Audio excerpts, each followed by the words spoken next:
Kalau nggak ada nasa manso, maka orang selalu berpikir, pokoknya yang penting ikut nabla. Itu bahayanya kalau Anda tidak tahu detail. Jangan-jangan syariat yang kamu ikuti itu syariat yang sudah berstatus mansukhoh, telah dicabut. Dan itu banyak. Makanya kata Sayyidina Ali ketika ada orang ngajar nggak tahu nasa manso, halakta wa ahlakta, kamu rusak dan merusak orang lain. Seperti tadi pernah ada kawin itu satu turunan, yaitu era Nabi Adam. Masa kita sekarang kawin sama satu turunan, kan nggak mungkin, ya kan? Pernah ada membumi hanguskan orang kafir, yaitu syariatnya Nabi Nuh. Itu dihapus oleh syariatnya Nabi Ibrahim dulu, yaitu Nabi Ibrahim menghentikan apa? Faman tabi'ani fa innahu minni wa man asoni fa innaka ghafurur rahim. Ya, kalau orang ikut saya, ya Allah, ya pasti golongan saya. Kalau yang masih maksiat, masih balelo, saya berharap engkau ampuni. Akhirnya banyak orang kafir tobat. Coba era Rasulullah itu semua orang kafir Mekah itu kafir. Nabi belum wafat, itu sudah ada 114.000 mukmin semua. Jadi Nabi menangi mayoritas orang menjadi mukmin dari mayoritas kafir. Yaitu disebut wara'aitan nasa yadkhuluna fi dinillahi afwaj. Andai kan Nabi Muhammad pakai syariatnya Nabi Nuh, bisa enggak mengislamkan orang sebanyak itu? Enggak bisa kan? Maka ini penting mengenali nasa mansuh. Jadi periode cara wong Jawa maksud no tuntas. Robila tadar itu pasot tuntas itu menghabisi itu habis di periode Nabi siapa? No, syariat itu sudah enggak dipakai lagi. Yang dipakai apa? Faman tabi'ani fa innahu minni wa man asoni fa innaka ghafurur rahim. Lah Nabi Muhammad ini nabi yang kena khitab anit tabi' millata Ibrahim hanifah. Jadi masternya Nabi Muhammad itu mentornya Nabi Ibrahim. Sehingga syariatnya ya faman tabi'ani fa innahu minni wa man asoni fa innaka ghafurur rahim. Tidak syariat rabbila tadhar alal ardi minal kafirina daya. Jelas ya. Jadi mengenali nasa manso itu penting sekali, karena kalau enggak Anda halakta wa ahlakta, kamu merusak diri kamu sendiri juga merusak orang lain, karena menfatwakan hukum yang sebetulnya sudah berstatus mansukhoh hanya berdasar itu kan syariatnya nabi-nabi dulu. Syariat yang apa? Syariat yang nggak pernah terhapus hanya satu, usuluddin, yaitu tauhid, itu sama. Tapi kalau syariat itu beda-beda, atau furu'iyah itu beda-beda. Itu tadi saya beri contoh, era Nabi dulu kalau ada pakaian najis dipotong, dibuang. Era Nabi Muhammad dicuci. Orang kafir dihabisi oleh langit. Era Nabi Muhammad nggak boleh, bahkan didoakan Allahumma hdi qaumi fa innahum la ya'lamun. Di Qur'annya apa? Wa inna haddum minal musyrikin astajaraka fa'ajirhu hatta yasma'a kalamullah summa ablighu ma'mana. Jadi kalau ada orang kafir enggak boleh main dihabisin, mereka beri peluang untuk mengkaji kitabullah hatta yasma'a kalamullah. Kalau mereka sudah berpeluang ngaji, harus summa ablighu ma'mana, harus dijamin keamanan. Ya, karena apa? Dzalika bi annahum qaumul la ya'lamun. Bagaimanapun mereka memang karena tidak tahu. Nah, kenapa tidak tahu? Enggak. Karena tadi mereka tertutup oleh kultur yang beratus-ratus tahun. Mbah-mbahnya mereka menyembah batu, menyembah berhala. Ya tahunya itu ya Tuhan. Bagaimana Anda bisa menjelaskan sesuatu yang sudah beratus-ratus tahun, kan tidak gampang. Maka ada periode dimaklumi. Apa? Kalau era sampean kan, mosok waktu disembah saking gobloknya orang. Kamu lahir kan sudah nyembah Allah, tidak nyembah batu. Bayangkan kalau kamu jadi mereka. Wong perut kamu saja disuruh makan pizza sakit kok, karena saking lamanya makan sambal kan gitu. Kamu bilang perempuan Indonesia saja cantik kok, saking lamanya jadi orang Indonesia. Padahal orang Indonesia tanyakan orang Eropa cantiknya di mana. Kamu lahir di Afrika, bilang orang Afrika itu cantik, tanyakan orang Eropa cantiknya di mana, hitam gitu kok. Jadi orang itu pasti terkooptasi oleh sekelilingnya. Orang Afrika akan bilang wanita Afrika itu cantik. Coba tanyakan orang Eropa cantik apa enggak? Belas. Orang Eropa yang kulitnya gitu kata orang Eropa indah, kata sampean koyok anaknya kebo katanya boleh jadi. Jadi orang itu akan terkooptasi oleh sekelilingnya.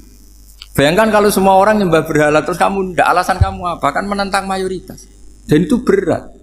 Maka dimaklumi oleh Allah, dzalika bi annahum qaumul la ya'lamun fi manah panyeruarah. Nah, pemakluman ini yang mulai sekarang terkikis. Orang main pukul saja enggak mau ngaji. Enggak mau ngaji Quran secara kafah. Jadi fatwanya Islam kafah tapi ngajinya Quran enggak kafah. Ngambil 1-2 potongan ayat dipakai dalil. Jadi Islamnya inginnya kafah tapi ngajinya Quran enggak. Kalau kafah ya hafal 30 juz itu. Kalau mau ya, kalau mau kafah ya hafal berapa? 30.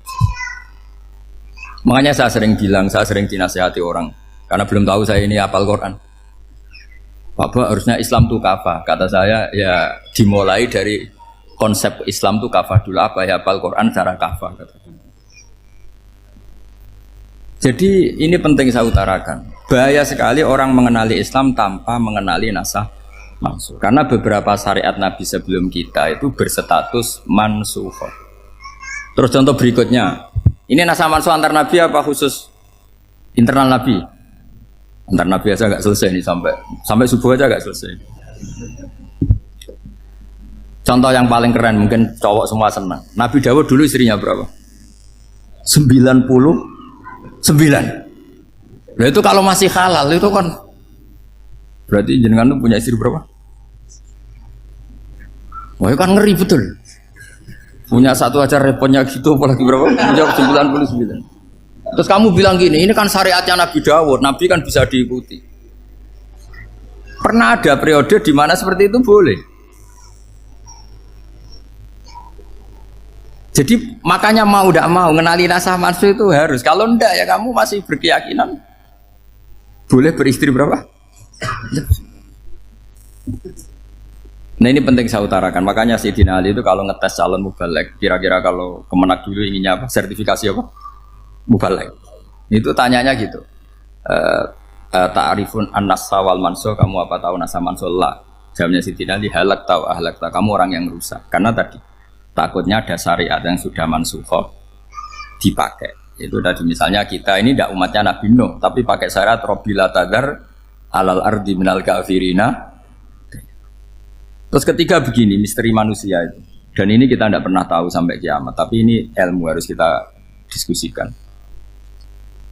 Misalnya saya ini namanya Bahaudin. Saya sekarang hidup sampai 2019 sekarang.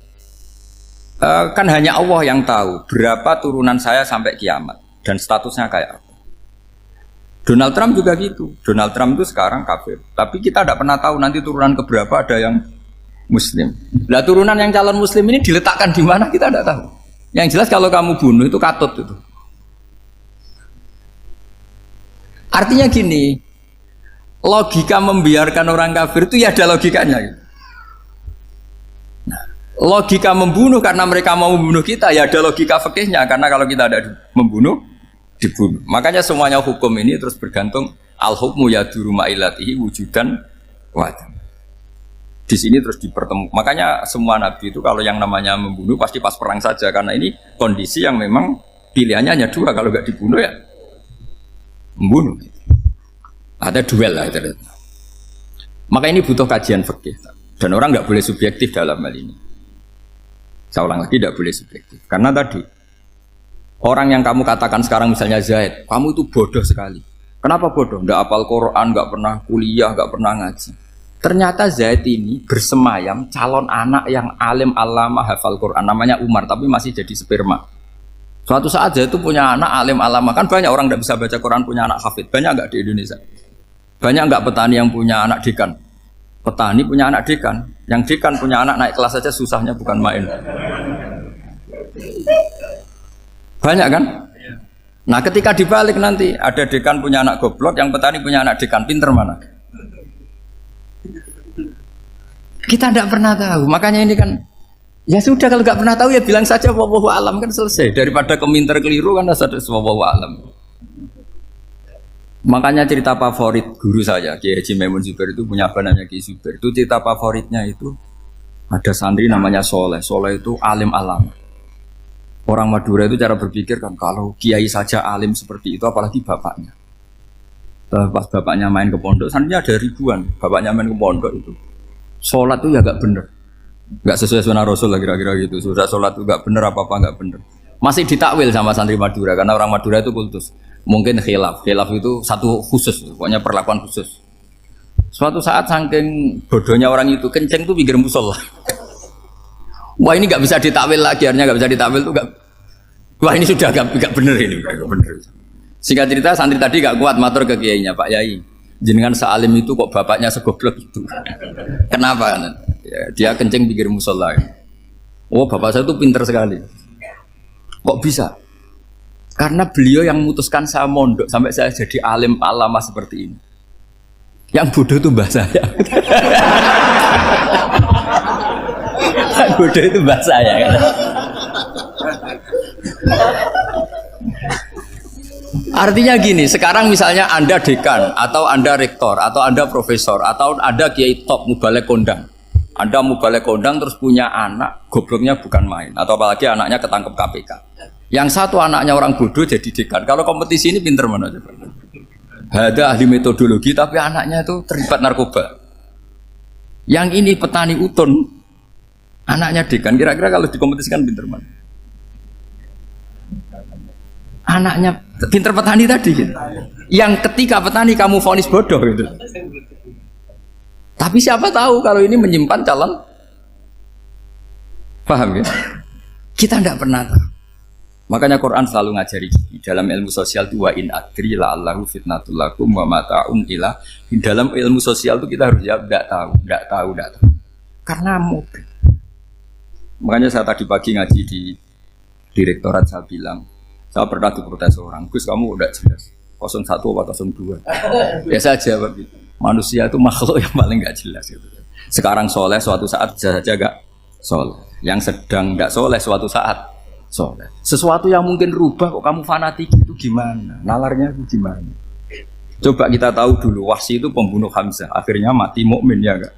Padahal orang yang sangat dibenci Rasulullah karena membunuh Sayyid siapa? Hamzah. Sa'labah yang tukang itikaf di masjid akhirnya su'ul Fatimah. Kita tidak pernah. Nah kalau nggak pernah tahu ya tidak usah terlalu fanatik biasa saja. Kayak jenengan seneng saya itu ya saya tidak tahu sampai kapan ya. Saya seneng sampai kapan ya tidak tahu. Kayak suami istri itu. Pas nikah harmonis bulan madu sampai kapan bertanya. Yang jelas paling awet itu pasangan jelek itu pasti nggak awet. Makanya jadi guyonan tuh. Pasangan itu jangan baik-baik gak awet, kalau jelek itu awet. Ternyata maksudnya cantik sama ganteng itu suatu saat pasti jadi jelek. Yang jelek sama jelek pasti jelek terus. Makanya jadi guyonan. Kalau pasangan jelek itu awet katanya. Tapi kalau pasangan baik, ternyata baik wajahnya itu mesti gak awet. Suatu saat pasti jelek. Tapi yang jelek awet. Karena mulai dulu ya jelek sampai itu. Awet jeleknya maksudnya bukan. Ya jelas ya, jadi saya mohon sekali ini ilmu. Sampai ndak urusan, ini bukan urusan cocok tidak cocok, tapi ilmu. Ilmu harus kita dengar bahwa syariatnya para nabi itu yang sifatnya furu'iyah, tidak usuliyah, tidak tauhid itu potensi rubah. Sehingga mengkaji nasab mansukh itu satu keharusan seorang ulama. Makanya setiap ada syariat nabi, hal hadis syariah mu'abbadah amla, mansukhah amla. Karena potensi itu tinggi. Kita tahu dulu semua nabi sholat menghadap apa? Baitul Maqdis. Era Rasulullah dipindah ke Ka'bah. Tapi kalau kamu katakan total Baitul Maqdis ya tidak juga. Nabi Ibrahim mulai dulu madhabnya ke Ka'bah. Tapi kalau Nabi Musa ke Baitul Maqdis. Terus kamu bilang ini 01, 02 ya ada, memang syariat jadi sesuatu yang furu'iyah. Nah, kenapa ini furu'iyah? Jawabannya sederhana. Ketika seseorang menghadap Ka'bah itu menghadap batu apa menghadap Allah? Allah. Ketika menghadap Baitul Maqdis hakikatnya menghadap Allah apa menghadap Baitul Maqdis? Allah. Maka menghadap Ka'bah itu sebenarnya masalah furu'iyah. Yang masalah usuliyah adalah inni wajjahtu wajhiya lilladzi fataras samawati wal ardh. Yang permanen adalah menghadap Allah Subhanahu wa ta'ala. Cuma secara prosedur syariatnya secara zahir menghadap Ka'bah. Maka potensi rubah karena ternyata itu furu'iyah. Untuk kiblatnya itu furu'iyah. Yang permanen adalah menghadap ke Allah Subhanahu wa ta'ala. Ini pentingnya. Jadi terus sekarang masih antar nabi apa di internal nabi? Ini sudah mau selesai waktunya, sudah habis ini. Internal. Ini sudah selesai, ini sudah pas. Mohon Pak Amir. Wah. Jam ini sudah. Sampai mana tadi? Diteruskan apa enggak? Sudah ya, sudah kayaknya sudah. Biar kelihatan cerdas. Sekali pertemuan sudah pinter gitu. Berapa? Setengah jam sudah pinter gitu. Yang internal nabi apa antar nabi? Internal ya, sudah sekarang ke internal. Kalau internal lebih banyak lagi contohnya. Yang masyhur tentu masalah Baitul Maqdis. Dulu Rasulullah pernah sholat menghadap Baitul Maqdis 16 bulan. Berapa? 16 bulan, kila 17. Pokoknya khilafnya hanya 16 dan 17. Kalau ada bilang 10 bulan berarti gak pernah ngaji khilafnya. Karena khilafnya itu hanya 17 sama 16. Akhirnya sama Allah diminta disuruh menghadap ke Ka'bah. Saya ulang lagi, itu tetap masalah antar nabi sebetulnya. Begini, makom itu kalau dalam bahasa Arab bukan kuburan. Kalau di Indonesia kan makomnya Sunan Bonang itu kan kuburan. Kalau makom dalam bahasa Arab itu sesuatu yang pernah dipakai singgah, itu namanya apa? Makom. Lalu Rasulullah itu pertama di Medina itu madhep Baitul Maqdis itu 16 bulan. Orang Yahudi senangnya bukan main, sampai mereka bilang gini, Muhammad tuh gaya-gaya nantok punya agama baru, tapi kiblatnya ikut kita. Baguslah anak itu, katanya. Masih tahu diri katanya. Bagus katanya itu masih tahu diri. Jadi senangnya bukan main orang Yahudi, karena kiblatnya Muhammad sama dengan mereka. Ya tentu mereka jangkar Muhammad, bukan Sayyidina Muhammad atau Rasul Muhammad, karena mereka masih gak iman. Nabi itu ya agak tersiksa, karena beliau secara gen turunan Nabi Ibrahim dan kiblatnya Ibrahim itu Ka'bah. Agak tersiksa tapi sami'na wa ata'na tetap madhab ke Baitul Maqdis berapa? 16 bulan. Suatu saat Nabi Muhammad itu disuruh madhab Ka'bah. Ini dengerin. Akhirnya madhab ke Ka'bah. Apa yang terjadi? Orang Yahudi komentar gini, Muhammad itu gimana? Dia di perantauan rindu sama keluarganya, terus rindunya itu diaplikasikan jadi perilaku agama. Jadi dia madhab Ka'bah dianggap kangen. Kayak saya kan orang Rembang. Rembang itu apanya Jogja? Timurnya apa? Nggak, Jakarta itu mana Jakarta itu? Barat sana ya. Ibaratnya saya orang Jakarta, terus merantau di Jogja. Dulu kiblatnya itu menghadap ke timur, terus ketika madhab ke barat kata sampean, wah itu padune kangen apa? Keluarga. Juga kurang ajar orang Yahudi. Jadi orang Yahudi itu memang paling pinter bully. Makanya kalau sampean tukang bully itu ya agak-agak, ya enggak. Saya tidak ngomong agak ya, pokoknya agak-agak. Ya. Pinter bully orang Yahudi. Makanya nggak ada orang debat sepinter orang Yahudi. Yang bisa ngalahkan hanya Tuhan itu. Orang Yahudi yang bisa ngalahkan hanya Tuhan. Lalu Sayyidina Ali orang paling terkenal cerdas. Itu kalau sama orang Yahudi itu pusing. Karena ya apa logikanya itu? Saya beri sekian contoh. Ada orang Yahudi tanya gini, Muhammad, kalau kambing mati itu yang bunuh siapa? Ya Allah, mati langsung itu. Agama kamu itu aneh, Mak. Yang langsung sentuhan Allah haram, tapi yang lewat tangan-tangan jahil manusia malah halal. Harusnya itu yang halal kan orisinal langsung Allah yang mundur. Jadi utaknya itu aneh, dari cara berpikir itu aneh. Nah cara sampean ini kan, nak halal pangan kue. Tapi Nabi kan nggak boleh bertutur kata kasar gitu. Kalau yang jadi Nabi saya untalan ngono kan gitu. Tapi Nabi kan nggak boleh kasar. Jadi Nabi itu problem karena nggak boleh apa? Kasar. Kalau kita kan gampang, wis nak halal untalan kan selesai, Pak. Tapi Nabi nggak boleh kasar gitu. Jadi nak jadi nggak Nabi, nggak sampean itu kan enak. Mau keliru ya pantas, mau apa saja pantas. Karena kan nggak panutan. Kalau Nabi nggak bisa. Meluruskan kebenaran itu harus tetap sesuai akhlak. Ya, jadi agak kerepotan. Makanya punya Umar, alhamdulillah ada yang nggak perlu aturan gitu. Jadi enak. Jadi ya itu memang aturannya harus itu. Coba Nabi itu perang tapi nggak boleh bunuh. Kayak apa susahnya? Beliau jadi sasaran tembak tapi nggak boleh bunuh. Kalau sahabat kan enak, duel, relax, santai, bisa tarung. Kalau Nabi nggak boleh. Makanya Nabi meskipun ikut perang terus nggak ada sejarah orang yang dibunuh. Ya hanya satu peristiwa itu pun dibaca orang kafir, ditangkis Nabi, pedangnya kembali ke dia mati. Tapi nggak ada yang Nabi. Karena Nabi kalau pembunuh nanti itu terus kayak pendekar kan susah juga punya Nabi kok. Habis perang saya Nabi tanya, Muhammad habis perang berapa? 1000. Ya repot juga punya Nabi mantan apa? Pembunuh, meskipun yang dibunuh orang kafir, tapi kan kayak apa ya? Fitrah manusia itu akan menolak kepemimpinan orang yang gitulah pokoknya nggak bisa diterangkan itu. Makanya Nabi itu nggak pernah bunuh, meskipun kayak apa musuhnya tapi nggak pernah bunuh. Untungnya di sekeliling orang-orang yang tadi. Jangan bilang tuh suka bunuh ya, pokoknya perang gitu ya. Perang dengan bunuh itu beda loh ya. Kalau perang itu fair apa? Fair. Sampai mana tadi? Nabi Ibrahim ya tadi. Makom tadi saya ulang lagi. Nabi Muhammad menghadap ke Baitul Maqdis itu hanya Allah nuruti. Ini loh Nabi betul. Tahu betul bahwa di antara syariat adalah Baitul Maqdis karena semua Nabi pernah berkiblat Baitul Maqdis. Tapi Nabi ketika menghadap ke Ka'bah, Nabi juga dibilangin sama Allah. Ini loh syariat yang benar karena Ka'bah juga kiblat sing aktaku lebih tua ketimbang Baitul Maqdis. Maka disebut Ka'bah Atiqah. Ilal Baitil Atiq. Kalau Quran bahasakan Ka'bah apa? Wal yatawafu bil Baitil Atiq. Atiq itu tua sekali. Ya sudah. Ketika berstatus tua itu orang Yahudi seneng, mergo roh kelirune Muhammad. Mereka nantang, Muhammad ayo debat terbuka. Nabi rawuh. Bagaimana Anda bilang Ka'bah itu kiblat tertua? Wong Ka'bah itu pertama yang menghadap sana itu ya kamu. Semua Nabi menghadapnya ke Baitul Maqdis. Terus Nabi Muhammad mulai berargumentasi ilmiah tadi. Enggak, Ka'bah itu kiblatnya Ibrahim. Jadi Ibrahim dulu itu yang mulai dulu kiblatnya itu di Ka'bah. Terus orang itu tanya buktinya apa? Terus dijawab fihi ayatum bayinatum maqam Ibrahim. Ternyata di situ ada jejak kakinya Nabi Ibrahim, yaitu batu yang diinjak beliau ketika bangun Ka'bah. Itu argumentasi ilmiah. Lah barang orang Yahudi kehilangan ilmu, itu gobloknya orang Yahudi. Makanya yang bisa mengalahkan Yahudi hanya Allah Subhanahu wa taala. Luang Ibrahim saja golongan kita, pengikut kita. Ibrahim itu pengikut Yahudi. Wah, itu Nabi mulai senyum-senyum, mulai tertawa-tawa. Wah, itu goblok, orang terdidik. Karena itu ibaratnya kayak kamu bilang Soekarno itu pengagum Puan Maharani. Kira-kira seperti itu. Soekarno itu pengikut Puan. Karena Yahuda itu Yahuda bin Yakub bin Ishak bin Ibrahim. Saya ulang lagi ya, nasabnya Yahudi ya, Yahuda bin Yakub bin Ishak bin Ibrahim. Jadi Ibrahim itu mbah keempat dari Yahuda.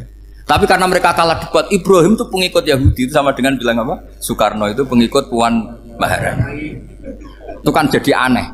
Atau Gus Dur pengikut Mbak Yeni, atau Basim Asari pengikut Mbak Yeni, itu kan aneh. Wah, akhirnya sama Allah diingatkan. Makanya ada ayat ha antum haula hajjatum fi malakum bi ilm falimatu hajuna fi ma laysa lakum bi ilm. Perjanjian debat ini semuanya harus ilmiah. Tapi kenapa perdebatan Anda malah ndak ilmiah? Karena orang Yahudi iftadohu, malu semua. Wah, semuanya Muhammad itu satu-satunya kekalahan orang Yahudi. Tapi ayat-ayat seperti ini itu enggak populer. Ayat ha antum haula'i hajastum fi malakum bi ilm falimatu hajuna fi ma laysa lakum bi. Jadi Islam, betapa hebatnya Islam. Kalau debat harus ilmiah. Dan Kanjeng Nabi menantang, ini perjanjian kita debat ini ilmiah. Kenapa sekarang jadi tidak ilmiah? Yaitu kamu mengatakan Ibrahim itu pengikut Yahudi, padahal Ibrahim dengan Yahudi itu dulu Ibrahim. Bukan Yesus mat kalah mat, tapi tetap ra Islam. Tapi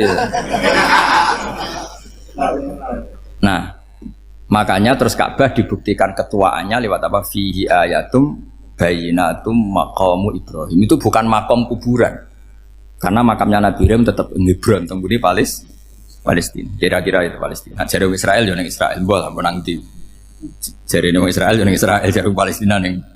Saya pernah ziarah ke sana di Hebron. Di makamnya Nabi siapa? Ibrahim. Jadi jelas ya. Jadi nasa mansu itu ketentuan yang dikehendaki Allah Subhanahu wa taala untuk menguji loyalitas manusia, menanggalkan semua akalnya.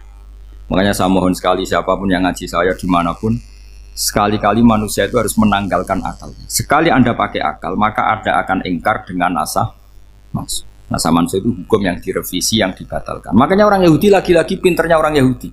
Merovokasi orang-orang yang Islamnya belum kuat, diprovokasi gini.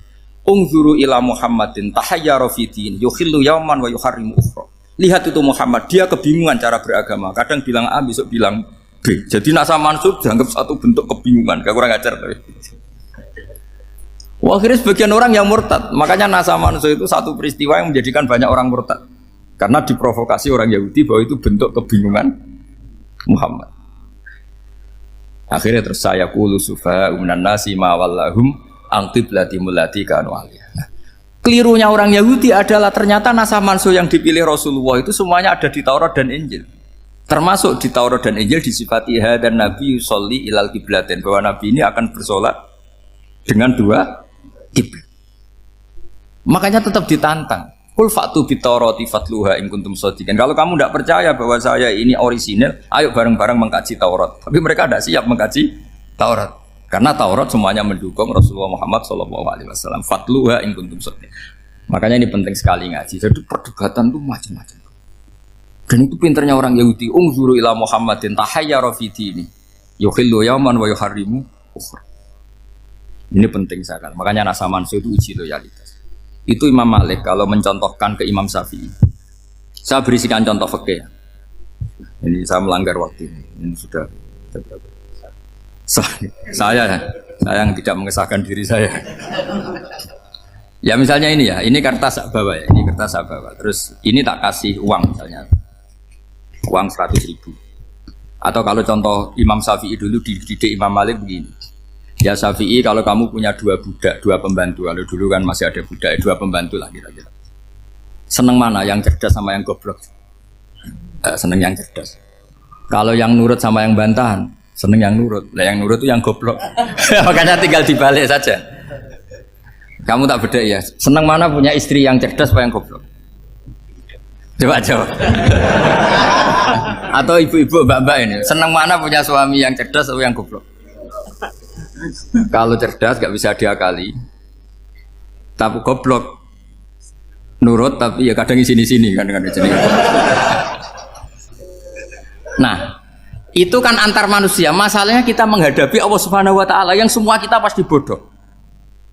Kita menghadapi Allah Subhanahu wa taala yang semuanya kita pasti bodoh. Allah jelas ngendikan wa kanal insanu dzaluman jahula. Manusia itu banyak dolimnya. Dolim itu sifat mubalaghah. Kalau orang dolim sekali dolim, kalau sering zalum, kalau jahil biasa jahil, kalau banget jahili jahul. Bahasa Arab kan gitu memang. Ghafir, pengampun biasa. Kalau ghafur selalu mengampuni. Syakir, makanya sifatnya Allah Ta'ala ikut wazan fa'ul semua. Ghafur, syakur. Atau diikutkan wazan fa'al. Kalau goblok biasa jahil, goblok banget jahal kan gitu. Kafir biasa kafir, kalau kafir banget kafar. Ya, jadi wazan balagha itu bisa fa'al, bisa fa'ul ya. Kafirin, kafar atau kafur. Paham ya? Malah ngaji nahwu. Ya tapi ini memang perangkatnya ya. Ini kan perang mau tidak mau. Makanya misalnya Allah tidak suka kulla kafarin banget kafir ya, Pak. Paham ya?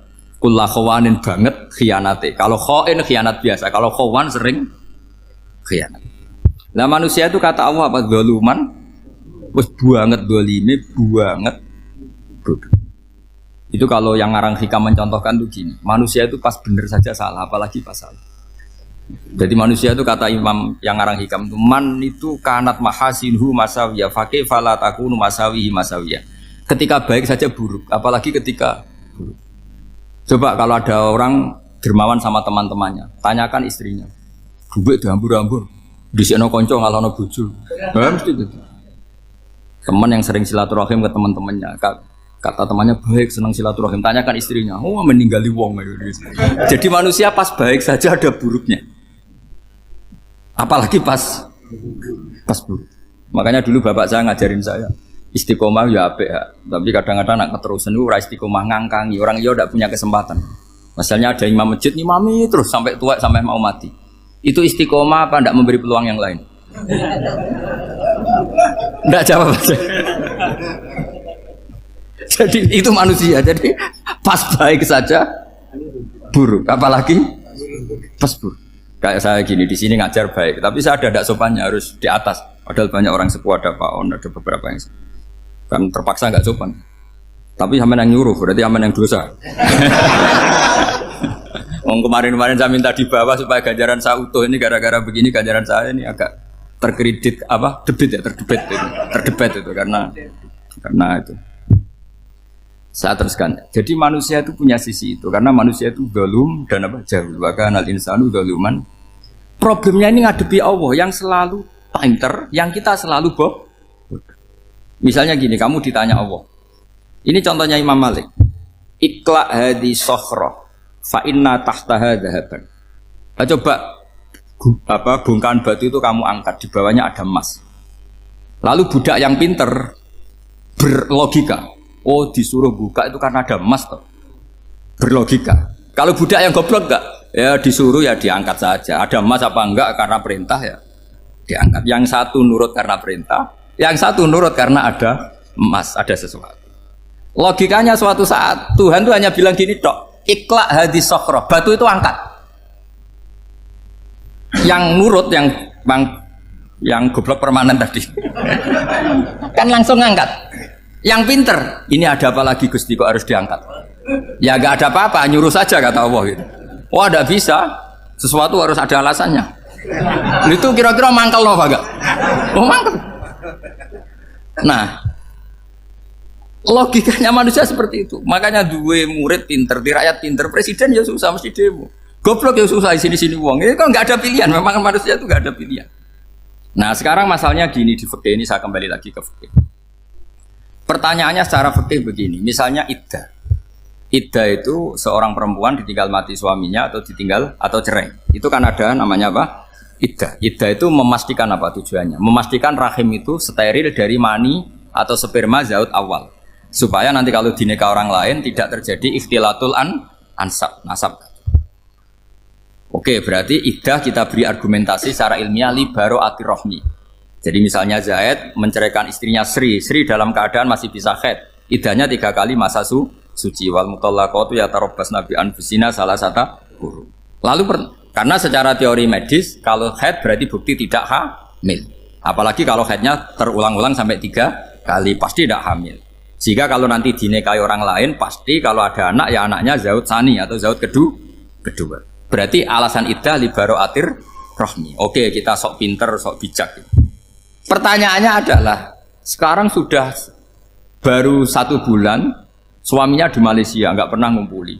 Dicek di medis juga berbukti tidak hamil. Apakah boleh tanpa iddah?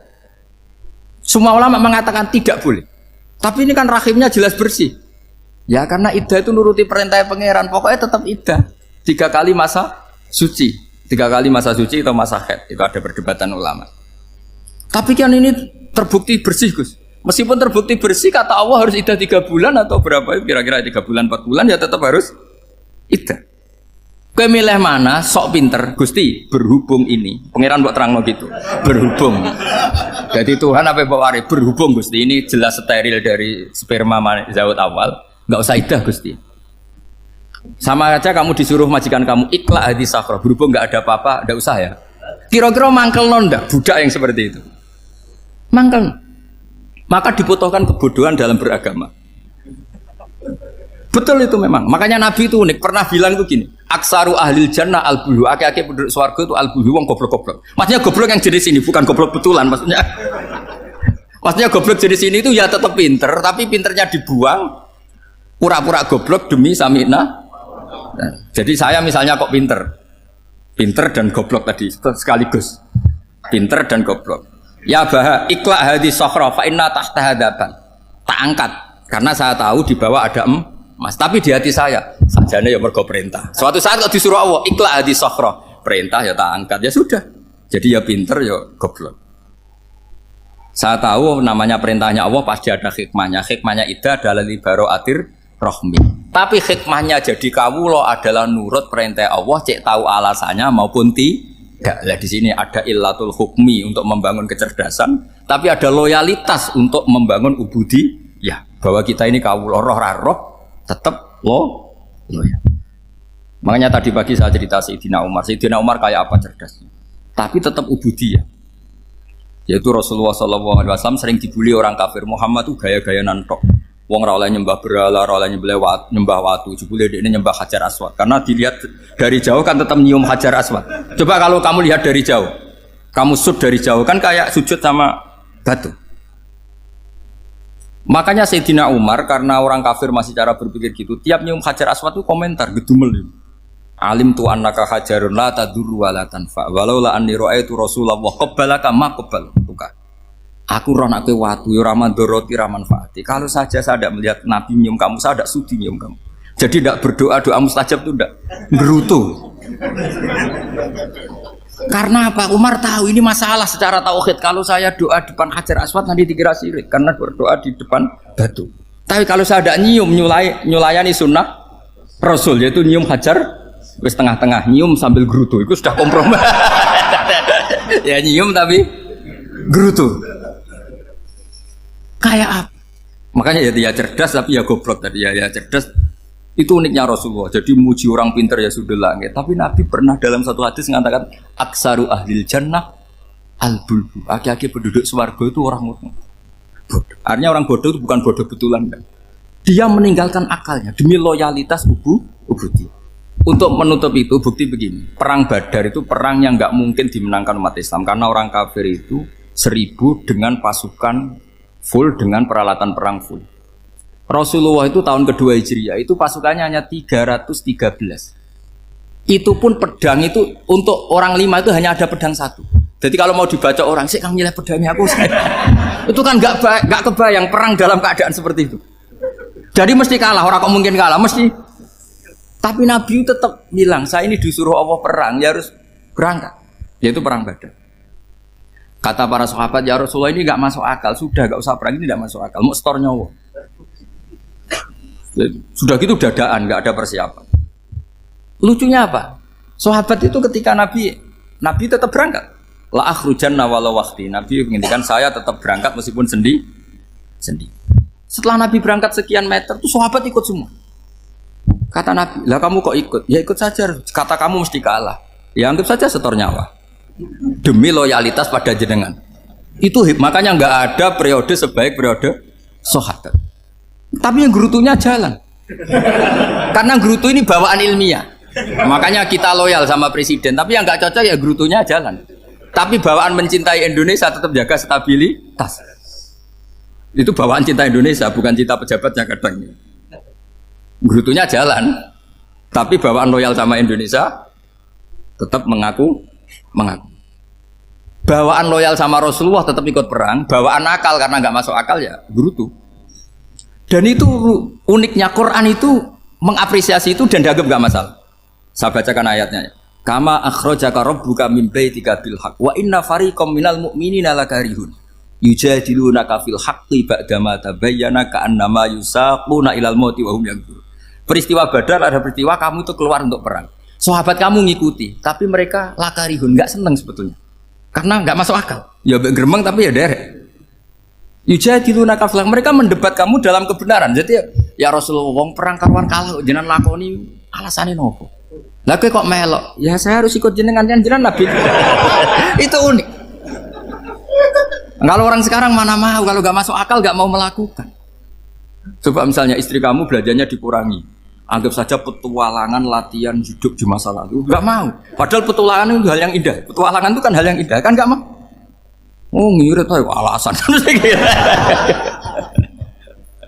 Tapi lucunya kalau dijak camping bermiskin-miskin di hutan mau. Karena karepe dhewe, tapi nak suami yang ngongkon. Ayolah seminggu ini kita model miskin, anggap aja petualangan masa lalu. Enggak mau. Karena pinter, apa? Coba kalau bodoh. Ya ngono ya apa-apa Mas. Tapi resikonya nak bodoh, pas kamu sakit ya dibiarin. Karena dia melihat sakit kan biasa, namanya manusia. Jadi makanya ini pilihannya susah, hidup itu masih susah makanya ini. Jadi uniknya Quran gitu, Quran itu membolehkan psikologi manusia. Makanya Allah ngendikan kutiba alaikumul qital wa huwa kurhul lakum. Ya saya tahu kamu tidak suka perang. Allah yang ngakui wa huwa kurhul, enggak apa-apa. Tapi ketidaksenangan kita harus dilawan demi mengikuti Allah dan misalnya perempuan Allah juga gitu, wa ashiruhunna bil ma'ruf. Gauli istri kamu muamalah secara baik. Kata Allah fa in karihtumuhunna fa asa an takrahu syai'a wa ja'alallahu fi khairan katsira. Mungkin ada watak yang kamu tidak suka, tapi di situ ada kebaikan. Allah ngaku yang namanya suami mesti ada watak yang enggak suka dari istri. Juga sebaliknya lebih banyak lagi yang suami istri kamu enggak suka watak kamu. Juga enggak suka hidung kamu, wajah kamu banyak lah enggak disuka.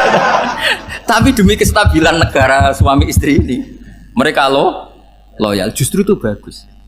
Maka jagalah ilmu, juga jagalah loyalitas. Itu yang perlu saya utarakan. Jadi makanya agama ini dibangun dua. Satu kecerdasan hikmah, yaitu ya al-hukmu ya duru ma'ilati wujudan wa adaman. Tapi juga ada ubudiyah, bahwa agama ini milik Allah. Maka sami'na wa ata'na. Karena begini logikanya, saya ulang lagi masalah batu. Ikla hadis sokhro fa inna tahta adaba. Terus saya angkat, pembantu saya ngangkat. Dia saya gaji atas nama apa? Nurut kan? Atas nama menemukan emas apa atas nama nurut? Nurut, karena emas itu juga penemuan saya, milik saya. Ngangkat batu yang nggak ada emasnya juga atas nama nurut. Jadi rapot yang saya berikan ke pembantu saya itu tentang nurut dan tidak nurut. Saya kan tidak peduli dengan cerdas dan tidak cerdas. Itu kan tidak sesuatu yang menguntungkan saya. Nah Allah juga gitu. Kecerdasan kamu, pinter kamu itu tidak menguntungkan Allah Subhanahu wa Ta'ala. Karena Allah itu tidak butuh pinter kamu, cerdas kamu. Allah hanya butuh mental ubudiyah kamu. Makanya Allah mensifati nabinya hanya subhanalladzi asra bi abdihi, karena status tertinggi manusia adalah sifat kehambaan. Makanya ya Tuhan nafsul Ma inna irji'i ila rabbiki radiyatam mardiyah fadkhuli fi ibadi. Berstatuslah sebagai hamba baru wadkhuli jannah. Nah kalau kamu berstatus hamba ya harus baik, gak usah kalian bantah. Coba kalau kamu rasional, ya Allah kenapa bikin surga nanti-nanti? Engkau kan bikin sekarang, ngapain repot-repot nanti? Jadi kacau semua agama. Makanya yang perlu didahulukan adalah status ya Tuhan nafsul mutmainnah irji'i ila rabbiki radiyatan mardiyah fadkhuli fi ibadi. Masuklah berstatus sebagai hamba saya. Khasnya hamba tadi ya cerdas karena semua yang diperintahkan Allah pasti ada hikmahnya. Tapi kecerdasan ini kadang kita tinggalkan demi loyalitas ubudiyah. Assalamualaikum warahmatullahi wabarakatuh.